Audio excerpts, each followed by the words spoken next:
Hello friends, ഇന്ന് ഞങ്ങൾക്കിവിടെ ഉച്ചയ്ക്ക് ചമ്പാവരി ചോറിനോടൊപ്പം നല്ല മീൻ കറി, അതായത് ഓമമിട്ട് വറുത്തരച്ച ചാളക്കറിയും മഞ്ഞപ്പാര ഫിഷ് ഫ്രൈയും ഒപ്പം അവിയലും വെണ്ടയ്ക്ക മെഴുക്കുവരട്ടിയും പിന്നെ എൻ്റെ ഏറ്റവും ഇഷ്ടപ്പെട്ട മാങ്ങാക്കറിയും. ഇത് ഉഗ്രനായിരുന്നു കേട്ടോ.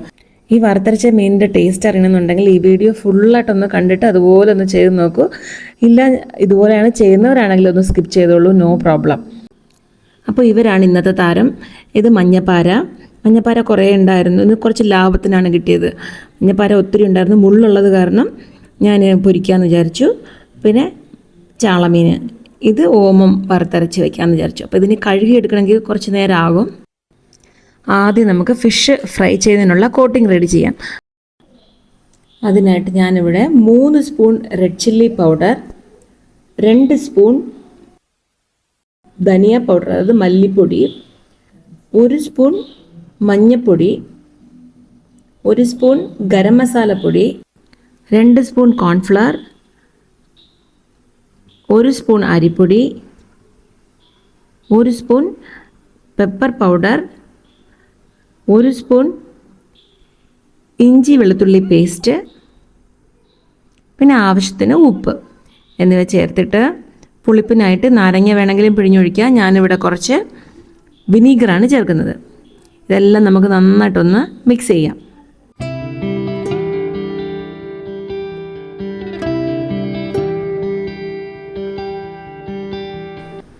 അപ്പോൾ ഇതിലേക്ക് കുറച്ച് വെളിച്ചെണ്ണ കൂടെ ആഡ് ചെയ്ത് കൊടുക്കാം. അപ്പോൾ എണ്ണ അധികം പിടിക്കില്ല. ഇത് നമ്മൾ ഫിഷ് ഫ്രൈ ചെയ്തെടുക്കുമ്പോൾ തീരെ അങ്ങ് എണ്ണ കുടിക്കില്ല.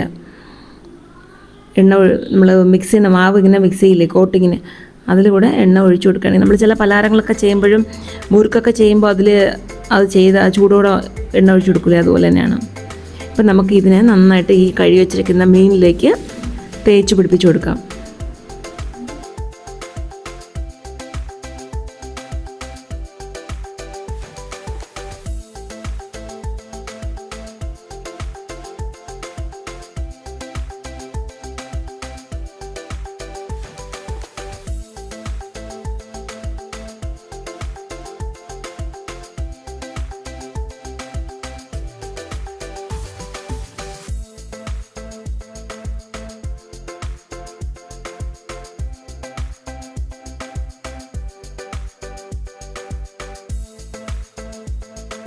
അങ്ങനെ എല്ലാ മീനിലും ഇത് തേച്ച് പിടിപ്പിച്ചിട്ടുണ്ട്.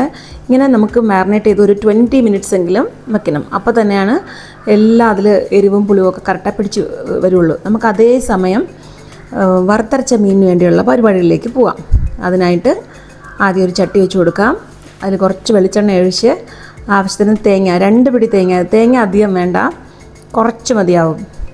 തേങ്ങ നന്നായിട്ടൊന്ന് വറുത്തെടുക്കണം. അതേസമയം ഞാനിവിടെ ഒരു ലെമൺ സൈസിൻ്റെ അളവിന് കുറച്ച് പുളി എടുത്തിട്ടുണ്ട്. ഇതിൽ കുറച്ച് വെള്ളം ഒഴിച്ച് കുതിർക്കാൻ വയ്ക്കാം. അപ്പോൾ ഇതെല്ലാം വറുത്തങ്ങനെ നമ്മൾ അരച്ചെടുക്കുന്ന സമയത്ത് പുളിയും കുതിർന്ന് കിട്ടും. അപ്പോൾ ഏകദേശം തേങ്ങ നല്ല ചുവന്ന് വന്നിട്ടുണ്ട്. ഈ സമയം കുറച്ച് കറിവേപ്പില ഇട്ട് കൊടുക്കാം. അതോടൊപ്പം തന്നെ 3 സ്പൂൺ ഓമം ചേർത്ത് കൊടുക്കാം. ഓമം അധികമായാലും അതിനൊരു കശപ്പിൻ്റെ ഒരു തന്മയുണ്ടാവും. ആവശ്യത്തിന് മീനിൻ്റെ അളവിനനുസരിച്ച് ഇട്ട് കൊടുക്കാം. ഞാനിവിടെ 3 സ്പൂണാണ് ഓമം ചേർത്ത് കൊടുക്കുന്നത്. ഓമം അങ്ങനെ തീരെ വറന്ന് വരാൻ പാടില്ല, അത് കരിഞ്ഞു പോയാൽ ടേസ്റ്റ് മാറും. സോ ലൈറ്റായിട്ടൊന്ന് വറുത്തതിന് ശേഷം നമുക്ക് കറിക്ക് ആവശ്യമായ മല്ലിപ്പൊടി, ഞാനിവിടെ 2 സ്പൂൺ മല്ലിപ്പൊടി, 1.5 സ്പൂൺ മുളക് പൊടി, കുറച്ച് പെപ്പർ തന്നെയാണ് കൂടുതൽ നിൽക്കേണ്ടത്. 2 സ്പൂൺ പെപ്പർ ഇടാം. 2 സ്പൂൺ പെപ്പർ എന്നിവ ചേർത്ത് നന്നായിട്ടൊന്ന് വറുത്ത് കൊടുക്കാം. ഇപ്പോൾ സ്റ്റൗ ഓഫ് ചെയ്ത് കൊടുക്കാം. പൊടി ഇട്ടതിന് ശേഷം സ്റ്റൗ ഓണിലിരിക്കേണ്ട ആവശ്യമില്ല. ചട്ടി ആൾറെഡി നല്ല ഹീറ്റാണ്. അപ്പോൾ അതിൻ്റെ ആ ചൂടിൽ തന്നെ അങ്ങനെ കിടന്നത് വറന്ന് കിട്ടിക്കോളും.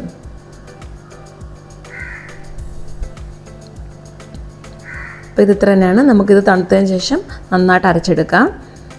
അതേ ചട്ടിയിൽ കുറച്ച് വെളിച്ചെണ്ണ ഒഴിച്ച് ചെറിയ ഉള്ളി, ഒരു 20-25 ചെറിയ ഉള്ളി നമുക്ക് ചേർക്കാം. ഉള്ളി എത്രത്തോളം ചേരണോ അത്രത്തോളം നല്ല ടേസ്റ്റ് ആയിരിക്കും. ഉള്ളി ഒന്ന് ലൈറ്റായിട്ടൊന്ന് വറുത്തിട്ട് പാതി ഞാനിതിൽ അരയ്ക്കാനെടുക്കും, പാതി ആ കൂട്ടാനിൽ അങ്ങനെ നമുക്കിട്ട് അത് ഇടയ്ക്കിടയ്ക്ക് കടിക്കാൻ കിട്ടുന്നത് നന്നായിരിക്കും.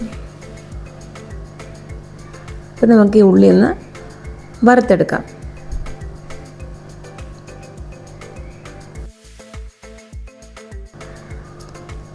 ഉള്ളി നന്നായിട്ട് വറന്ന് കിട്ടിയിട്ടുണ്ട്. അത് നമുക്ക് ഈ അരപ്പിൻ്റെ കൂടെ ചേർത്തൊന്ന് ചെറുതായിട്ട് ഒരു പൾസ് മതി, അത് തീരെ അങ്ങ് മഷി പോലെ അരയേണ്ട ആവശ്യമില്ല.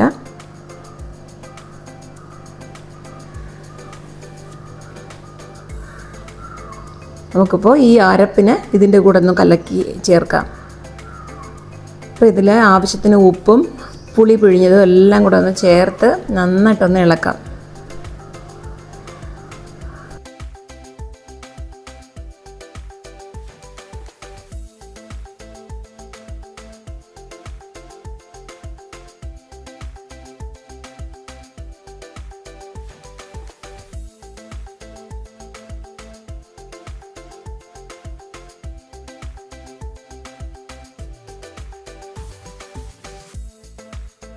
ഈ കറിക്ക് ആവശ്യമായ വെള്ളം ഞാൻ കുറച്ചുകൂടെ ഈ പുളിയുടെ കൂടെ ചേർത്ത് നന്നായിട്ടൊന്ന് കലക്കി യോജിപ്പിക്കുകയാണ്.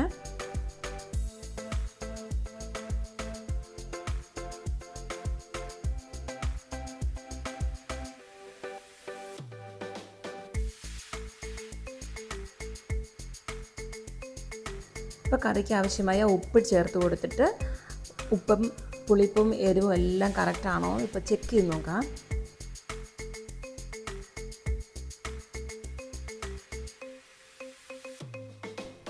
എല്ലാം പാകത്തിനുണ്ട്. നമുക്കിത് ഒരു ചെറുതായിട്ടൊരു തിള വരുമ്പോൾ കഴുകി വെച്ചിരിക്കുന്ന മീനിൻ്റെ കഷ്ണങ്ങളൊക്കെ ഇട്ട് കൊടുക്കാം.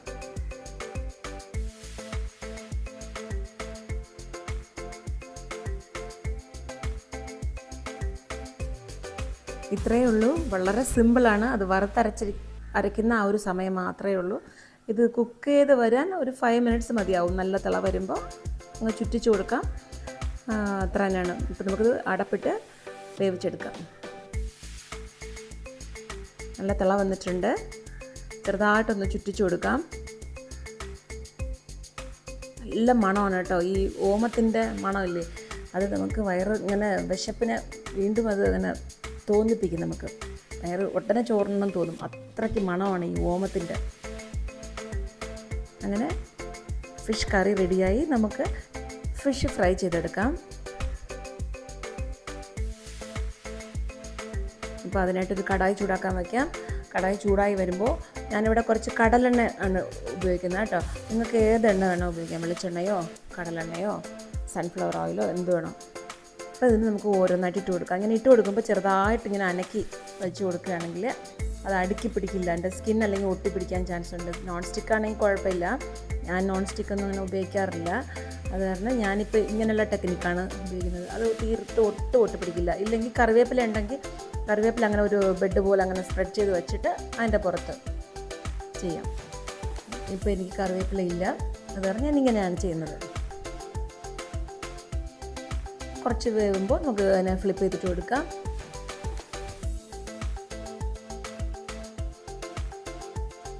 അങ്ങനെ 2 സൈഡും നല്ല ഫ്രൈ ആയതിനു ശേഷം നമുക്ക് ഓരോന്നായിട്ട് ഇങ്ങനെ വറുത്ത് കോരിയെടുക്കാം.